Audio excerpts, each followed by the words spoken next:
This is a spoiler warning. This is the actual TARDIS. That is finale director extraordinaire Rachel Talalay, and that is showrunner of All He Surveys, Stephen Moffat. This is the fan show.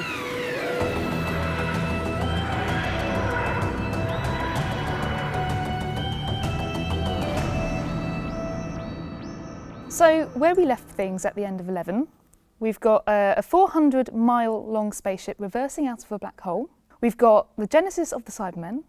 We've got Bill, who is now a Cyberman. We've got Missy and the Master together, who have vanquished the Doctor. Stephen, how apocalyptic were you feeling when you wrote this? Well, it's a good entry-level point for a Doctor Who story, isn't it? Absolutely everything is terrible and bad. There's more than the usual number of villains and your best friend's dead. That sort of feels like appropriate to have pre-titles for Doctor Who. That feels like a standard of problem sufficient to the Time Lord's abilities. How do you feel when you get a huge, mad script like this one? Because this is your third season finale of Doctor Who. Yes. And how do you feel? Complete and total panic, of course. The first thing I do is read a script, and a Stephen script, and say, oh my God, this is so brilliant. And then I try to walk away from and just read it for content and pretend I'm the audience for that moment. And then I have to say, oh, hell, what do I do? How are we going to do this? Once again, he's surpassed himself, and how do we do all these things? It's not possible. Oh my God. And then I look to the producers, and then we start breaking it down bit by bit and get incredibly excited by all the ideas. What keeps you coming back to end the world in various different creative ways? I could list everybody on the crew. I mean, Stephen, Peter, Capaldi, the show, the history of the show, absolute passion for the show, and the creativity of it always being different. So you never know when you're coming in, what era, what world, what the challenges are going to be, and I want that. John Simm's back.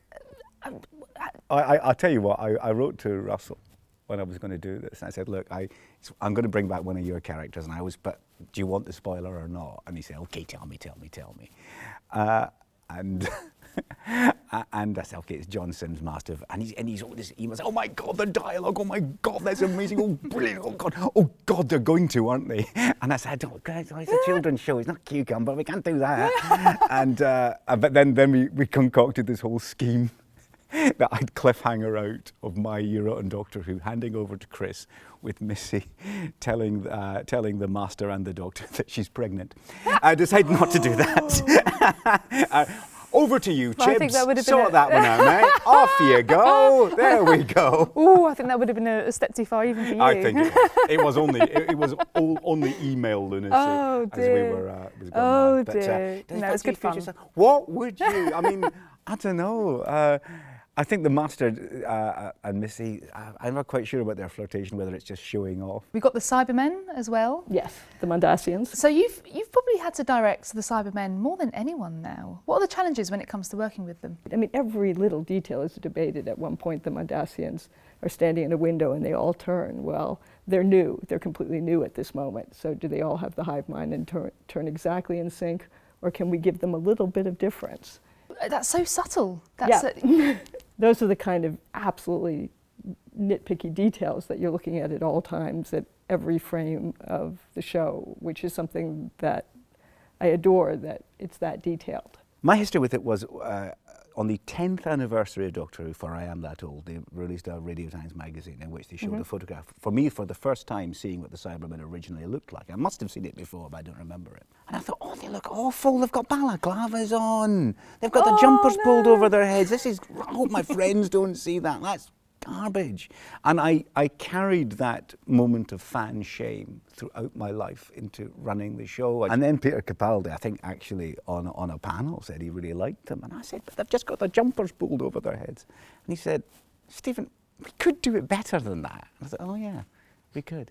The reason I cringed as a self-conscious Doctor Who fan child, I'm sure you're aware of the phenomenon, is that does it look cheap? And you know, we're always terrified, besides when Doctor Who came back, for quite a long while, we're always terrified that nothing must ever wobble, nothing must ever look, we felt everyone was circling ready to point at the first wobbly set. And to do something deliberately retro, deliberately kind of a bit primitive, it's a risky choice. You have to be bang on the money to make it work. But I think it works now because it's a cross. It looks, rather than a balaclava man, it looks like a cross between a robot and a Burns victim. You know, and that does make you sort of physically aware that there is a chopped up person in there. Well, we spoke to Alexandra Tynan, who created the original design for the Cybermen back in the 60s, to see what she thought. Well, I had to spend time reading the script which Kit Pedler had written, and he'd given very clear instructions about what the Cybermen, how they should look. But unfortunately, some of the things that he wanted used, we couldn't do because we didn't have that sort of budget. So it had to be really simplified, right down to the absolute basics. Brilliant. What sorts of materials did he use? Well, we didn't have the range of fabrics that you have today, of course. No lycra. So I used 2 layers of fabric. I had a kind of a jersey knit fabric underneath as a lining to the costume, and then I had a thin plastic on top. And it made a great slimming suit, and it was very uncomfortable and very hot to wear, and I had to apologise a lot over the last 50 years to the people who've had to wear Cybermen costumes. The handles, I don't know why the handles are there. It was just something I did, and they seem to have stuck. So here we are, 50 years later, Mendas and Cybermen, they've returned. What do you think of that design? I'm totally amazed. Well, I'm amazed, and I think Hayley's done a terrific job. She really has. And from what I've seen, I think they look great. And I'm glad she's given it a little twist in some respects, and she's done a much better job on the face than I ever did. It's very strange to see your work regenerated, so many years later. Well, thank you so much for chatting to us. My pleasure. Thank you. And of course, Bill is a Cyberman for most of this story. Cry. Interestingly, she pulls by the end. I mean, come on. Yeah. I mean, she gets a happy ending, doesn't she? Yes, of course. So that's nice. Interestingly, Bill is, Pearl is in vision for most of this episode, which I really like. Why did you decide to go down this route? Well, I was trying to wrestle with the most fundamentally interesting idea of the Cybermen is to see a human being inside there. And that's something we don't very successfully do in Doctor Who. We've tried different versions of it, but in the end, once people become Cybermen, they look like robots. Bill sees herself as Bill, just as Sam Beckett in Quantum Leap always sees himself as himself, therefore we see him that way. Only when he looks in the mirror does he see who he's become. What if we do that with Bill? Bill feels like Bill, so in her head and in her heart and in her emotions, she's still that. But everybody else, even the Doctor, sees her as a Cyberman. There's some amazing, beautiful transitions, particularly the looking in the mirror. Yeah. And you see, 1 minute you see Bill, and then there's a wipe, and then you see the Cybermen. How were those done? Stephen was quite specific about we looking at Bill's face, we come around into the mirror, and I said, we can do this practically. So we played certain tricks with moving her out of the frame and him into the frame, and just changing the angle so we could. And the more complicated one that I devised was when Bill's touches her face with the cyber hand. We come around and we do a sort of slightly strange move, and as we come back, it's the Cyberman. And when you analyze that move, you might be able to figure. I'll ask the viewers at home. I was trying to figure this one out. I mean, I have a theory, but it might be wrong. I don't want to ruin it for viewers at home, though. Okay, we'll have a follow-up. We'll chat about it afterwards. Yeah. Because that was I'm quite proud of that one, and that is completely all in camera. So the second half of this episode takes place on floor 507, which looks like the countryside. I heard that you had trouble finding this location. It's bizarre on Doctor Who. Whenever I say things like, we need to find some countryside, we haven't got any. Well, no, we do. In my very first year in Doctor Who, we had to find a Welsh mining village. Couldn't find one. Couldn't find a mining village. I think it's Wales. You must be able to find a mining village. Yes, we did. It was just to find a farm and all the things. And there's a lot of very clever compromises that I've now forgotten because because eventually what we film and what we fake up becomes the reality for me.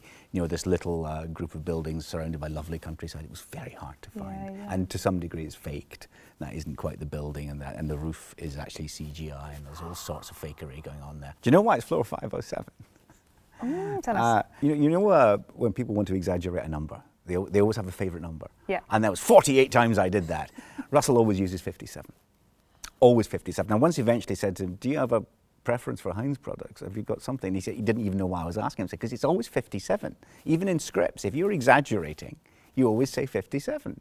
That's your go-to. So it's 4507 in tribute to Russell. I love that. That is brilliant. There's a real Last Stand Western feel to it, with the Doctor as a sort of doomed cowboy. So that was in the writing, in the script. As a filmmaker, I tried to read another level to Stephen's writing, and I tried to understand. I tried to get it right first, and then add another level that the visuals should enhance one step further. Should always be enhancing one step further. That's what you're aiming for.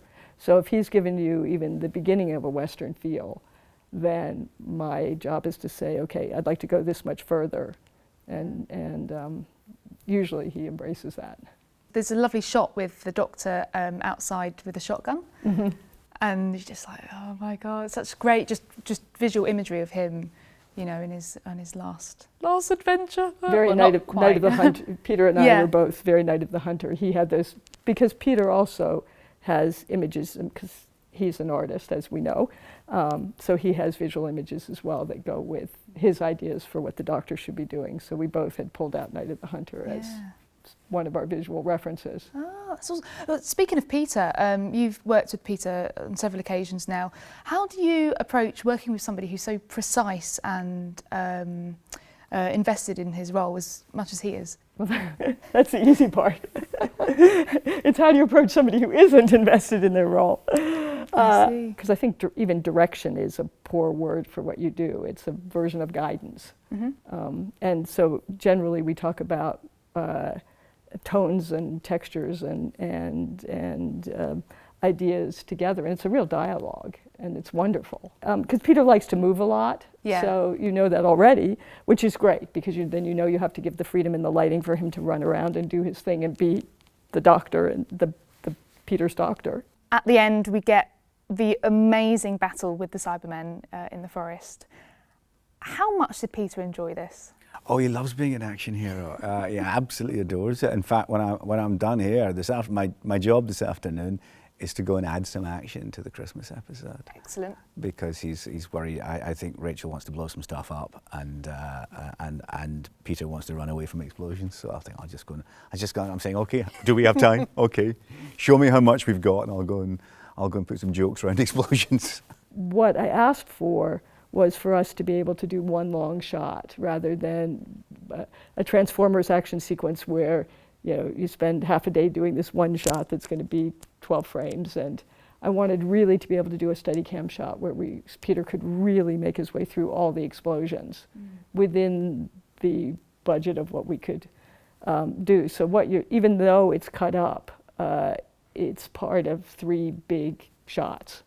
Wow. But he was so excited about doing it. It Oh, was I great. bet. You can see how excited he is. And I have this in that photograph. scene. And I have this photograph of him afterwards, just covered in like a proper Spielberg that's action brilliant. moment. That's brilliant. I love that. So on the other side of the woods, we've got Missy and the Master, and Missy stabs himself in the back, and he shoots herself in the back. Timey-wimey gender pronouns.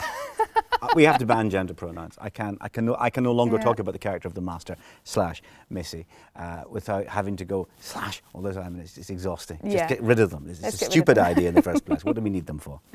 So that aside, Michelle Gomez is just one of the most amazing actresses I think ever to bless Doctor Who. It's been really lovely this series to see her play something else other than baddie comedy. Did you enjoy getting to write Missy in this way? The thing about Michelle, which is very interesting, is everybody knows that she's a great clown. I mean, and when I say great clown, that's not an insult. There are hardly any great clowns in the world. But because she's so good at that, we slightly lost sight of the fact she's also genuinely great actress. She's a great actress. I mean, I would love to write her an absolutely serious role where she's not allowed to be funny once. She'll immediately win something for it because people mistakenly think being an actress is more important than being a clown.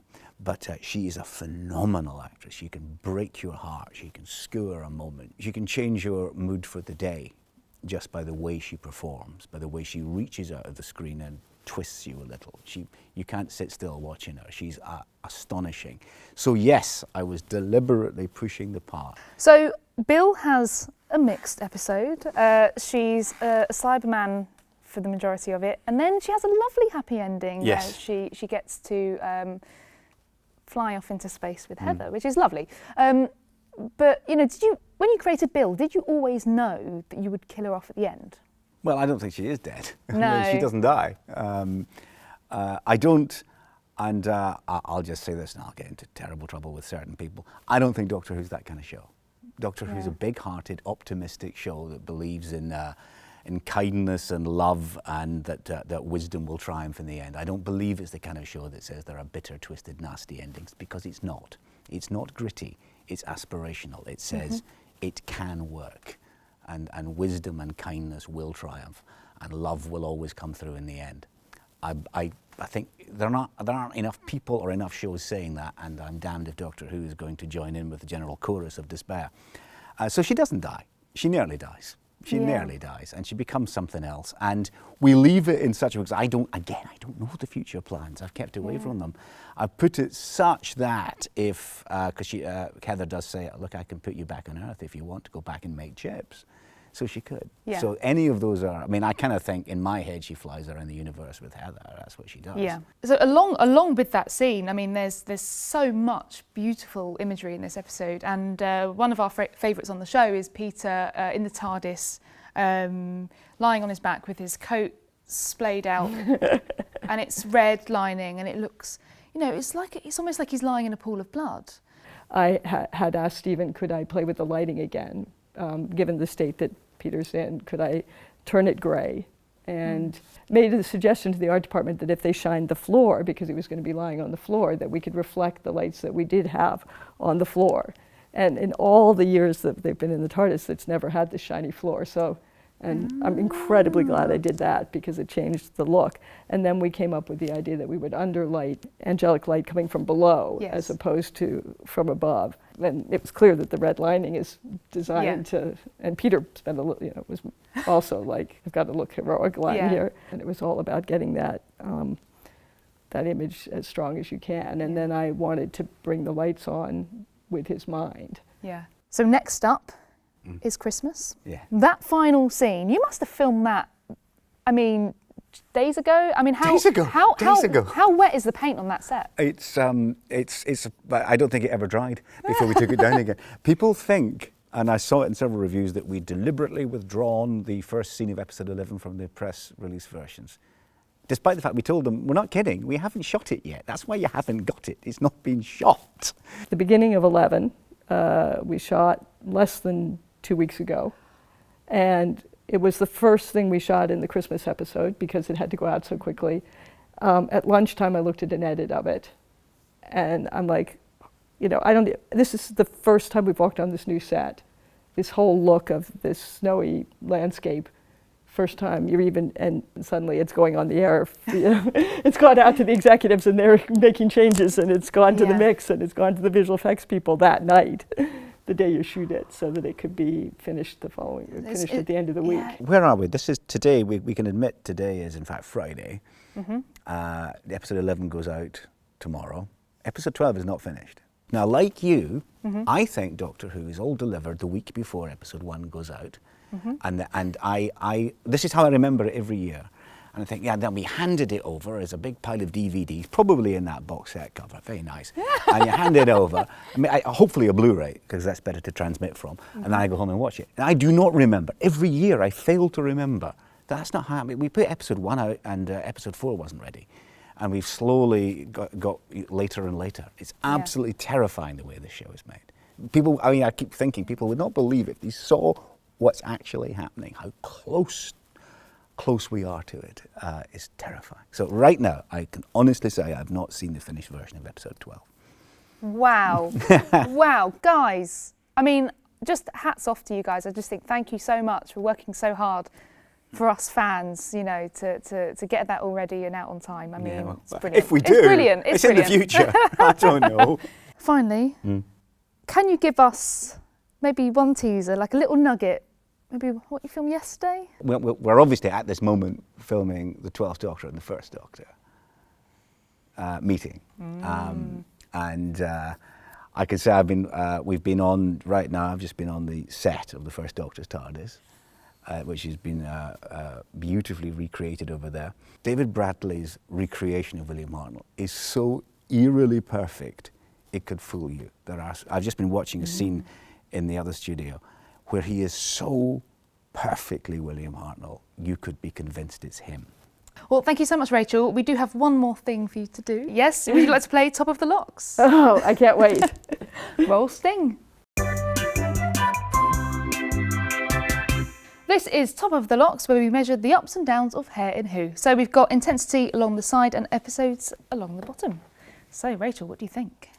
Well, this is really difficult because I'm going to start with Gomez, because Gomez has the most amazing locks on the planet when she's actually allowed to let them go free. And she chose here to go full-on insane here. So she goes up here near the top. Peter, desperate to grow his hair out and show off and not be outdone by Pearl, also goes up with Gomez because he's gone crazy. What can you say about Pearl's hair? And we want to, just the most amazing hair ever. And we want to, actually, the other day I was saying I'm having a bad day, and Pearl said, you know, embrace it. Higher, higher, higher, embrace it. So they have to be parallel to each other. So the 12 has to expand a little bit. Matt's invisible hair, which turns out in his future is part of even greater invisible hair, puts him parallel. And now we actually need 2 John Sims, because Razor's hair, I mean, It's what quite could you spectacular. possibly, that's cheating a little bit because that's episode 11. But I mean, John committed to the facial hair, and everybody absolutely adores the Master's look anyway, the past, present, and future. So he also gets to put, so. Wow. And if I could, I would design it. I would design a little 12 out of it. Oh. So I'm giving them equal importance and absolute awesomeness of hair. Oh, well, that's And slightly above different. our, Yes. slightly above the Empress of Mars. Well, like a Stephen Moffat script, Top of the Locks has a happy ending. We'll have a proper look at this next week. In the meantime, here's Luke in the internet. As befitted such an epic episode, your artwork for World Enough and Time was suitably amazing. Hayden smashed it with this iconic image. Shihao Joe inked this suitably creepy pic. And both Moga and Jenny pictured the Doctor and Bill in happier times eating chips on St. Luke's roof. Why didn't they just stay there, eating chips and dropping them on themselves and talking about boyfriends and girlfriends and man crushes, and back when the Doctor was a woman, I think. There was also big love for the 4-hearted, 2-headed makers of mayhem, Missy and the Master. Saffron sketched John Sims' Master, now complete with the trademark Evil Master beard, available in all evil shops now. While Missy Fry compared her namesake to half of the Pokemon's Team Rocket. Team TARDIS, blast off at the speed of light! Meanwhile, lots of you are understandably very excited about the return of the terrifying Mondasian Cybermen. Bruno drew this hollow-eyed horror. Sophie reminded us of the end of episode 11. Why, Sophie, why? And Sam expressed the feels of a fandom with this tweet. I've got my Bill action figure and my end of series Bill action figure.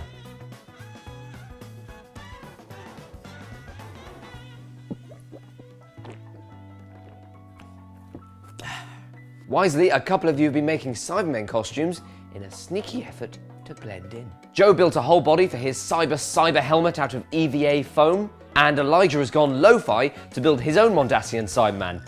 Great work, the pair of you. Consider yourself upgraded. Meanwhile, Jamie reimagined the cliffhanger to episode 11 in proper Hartnell era style. Superb, my dear boy. Finally, Trailer Supremos VG934 have knocked it out of the park with this moving finale trailer set to Frank Sinatra's My Way. The end is near, and so I face the final curtain.